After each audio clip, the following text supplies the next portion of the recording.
வணக்கம் மக்களே, welcome back to நேற்று இன்று நாளை. நம்ம சேனலுக்கு ஃபர்ஸ்ட் டைமாக வரீங்கன்னா மறக்காமல் சப்ஸ்கிரைப் பண்ணுங்கள். இன்றைக்கி வீடியோவில் நம்ம பிரியாணிக்கு வைப்பாங்க இல்லையா கத்திரிக்காய் கிரேவி, அதோட ரெசிபி தான் பார்க்க போகிறோம். பாஸ்மதி பிரியாணியோ சீரக சம்பா பிரியாணியோ இந்த கத்திரிக்காய் தொக்கு ரைத்தா கூட சாப்பிடும்போது ரொம்பவே நல்லாயிருக்கும். பிரியாணி மட்டும் இல்லைங்க, இந்த கிரேவியை நீங்கள் தோசை சப்பாத்தி கூட சாப்பிடலாம். ஒரு சிம்பிளான அரவை ரெடி பண்ணிக்கலாம். அதுக்கு ஒரு கடாயில் 2 டேபிள் ஸ்பூன் வேர்க்கடலை, 1 டேபிள் ஸ்பூன் வெள்ளை எள்ளு, அதுக்கப்புறம் 2 டேபிள் ஸ்பூன் தேங்காவை நல்லா ட்ரை ரோஸ்ட் பண்ணிக்க போகிறோம். முதல்ல வேர்க்கடலை எள்ளை கொஞ்சம் ரோஸ்ட் பண்ணிக்கோங்க. எள்ளு லைட் ப்ரௌனாக மாறினதுக்கப்புறமா தேங்காய் சேர்த்துட்டு தேங்காய் நல்லா பொற ஆற வரைக்கும் நம்ம நல்லா வறுத்துக்கலாம்.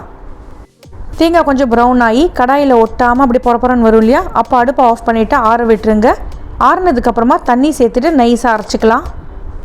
அதே கடாயில் ஒரு 3 டேபிள் ஸ்பூன் எண்ணெய் சேர்த்துக்கோங்க. எண்ணெய் நல்லா சூடானதுக்கப்புறம் 1 டீஸ்பூன் கடுகும் 1 கைப்பிடி அளவுக்கு கருவேப்பிலை சேர்த்துக்கலாம்.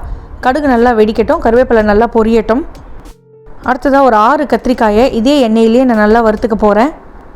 நான் ஒல்லியாக நீளமாக இருக்கிற கத்திரிக்காய் எடுத்திருக்கேன். ஏன்னா இதில் விதைகள் கம்மியாக இருக்கும், அதனால் நம்மளுக்கு சீக்கிரமே வெந்துடும்.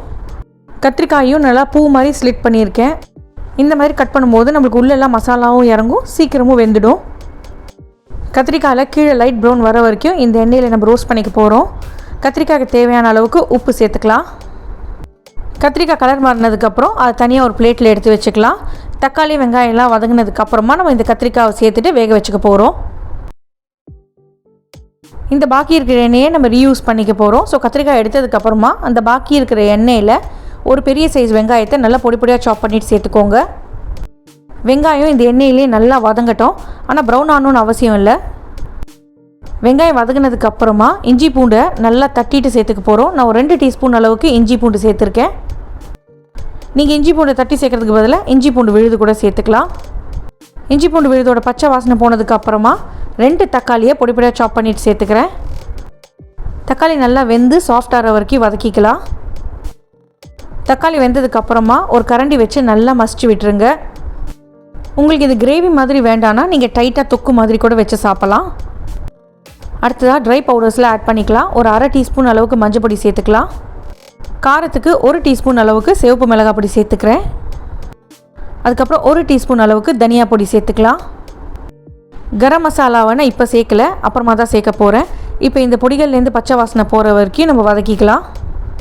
பொடிகளோட பச்சை வாசனை போனதுக்கப்புறமா நம்ம ரோஸ்ட் பண்ணி வச்சுருக்கிற கத்திரிக்காவை சேர்த்துட்டு நல்லா மிக்ஸ் பண்ணிவிட்டு தண்ணி சேர்த்துட்டு கத்திரிக்காய் வேக வச்சுக்க போகிறோம்.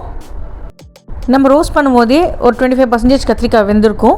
அதனால் நீங்கள் தண்ணி சேர்த்து வேக வைக்கும் போது சீக்கிரமே கத்திரிக்காய் வெந்துடும். கத்திரிக்காவை எப்போவுமே தண்ணியில் வேக வைங்க. புளி தண்ணியில் வேக வச்சிங்கன்னா கத்திரிக்காய் வேகிறதுக்கு லேட் ஆகும். அதனால் கத்திரிக்காய் நல்லா வெந்ததுக்கப்புறம் தான் நம்ம புளிக்கரைசல் சேர்க்கணும். ஒரு மூடி போட்டு கத்திரிக்காய் நல்லா சாஃப்ட் ஆகிற வரைக்கும் வேக வச்சுக்கலாம். கத்திரிக்காய் தொட்டு பாருங்கள், சாஃப்ட் ஆகிடுச்சுன்னா நம்ம புளி கரைச்சி சேர்த்துக்கலாம். ஒரு சின்ன நெல்லிக்காய் அளவுக்கு புளியை நல்லா 2-3 தடவை தண்ணியில் கரைச்சி சேர்த்துக்கிறேன். இது கூடவே 1 டீஸ்பூன் கரம் மசாலா சேர்த்துக்கலாம். அடுத்ததான் நம்ம வறுத்து அரைச்சி வச்சோம் இல்லையா, அந்த கலவையும் நான் சேர்த்துக்கிறேன். இந்த எள்ளு தேங்காய் வேர்க்கடலை மிக்சர் சேர்த்தோன்னே நம்மளுக்கு நல்லா எள்ளோட வாசனை வர ஆரம்பிச்சிடும். இப்போ இது எல்லாத்தையும் ஒன்று சேர்த்து மிக்ஸ் பண்ணிவிட்டு ஒரு 3-5 நிமிஷம் கொதிக்க விட்டுடலாம். கன்சிஸ்டன்சி அட்ஜஸ்ட் பண்ணுறதுக்காக தண்ணி சேர்த்துக்கோங்க. எள்ளு வேர்க்கடலை தேங்காய் சேர்த்துருக்கிறதுனால நம்ம குழம்பு கொதிக்க இன்னும் நல்லா திக்காயிடும். கொஞ்சம் அந்த பச்சை வாசனைலாம் போயிடுச்சா செக் பண்ணிக்கோங்க. உப்பு காரம்லாம் கரெக்டாக இருக்கான்னு செக் பண்ணிவிட்டு நீங்கள் கொத்தமல்லி தூவிட்டு அடுப்பை ஆஃப் பண்ணிடலாம். கத்திரிக்காய் நல்லா வெந்திருக்கணும், ஆனால் குழஞ்சி தனித்தனியாக போகக்கூடாது. பிரியாணிக்கு நீங்கள் கொஞ்சம் தண்ணியாகவே வச்சுக்கலாம். சாதத்துக்கெலாம் சாப்பிடும்போது கொஞ்சம் திக்காக வச்சுக்கலாம். நம்மளோட பிரியாணி கத்திரிக்காய் கிரேவி ரெடி. உங்கள் வீட்டில் நீங்கள் இது ஈஸியாக பண்ணிடலாம். இந்த ரெசிபியை கண்டிப்பாக உங்கள் வீட்டில் ட்ரை பண்ணி பாருங்கள். ட்ரை பண்ணி பார்த்துட்டு எப்படி இருக்குன்னு சொல்லுங்கள். நம்ம சேனலுக்கு ஃபர்ஸ்ட் டைமாக வரீங்கன்னா லைக் பண்ணுங்கள், ஷேர் பண்ணுங்கள், மறக்காமல் சப்ஸ்கிரைப் பண்ணுங்கள். இன்னொரு நல்ல ரெசிபியோடு உங்களை நான் நாளைக்கு சந்திக்கிறேன். Until then, take care. Bye bye. Thanks for watching.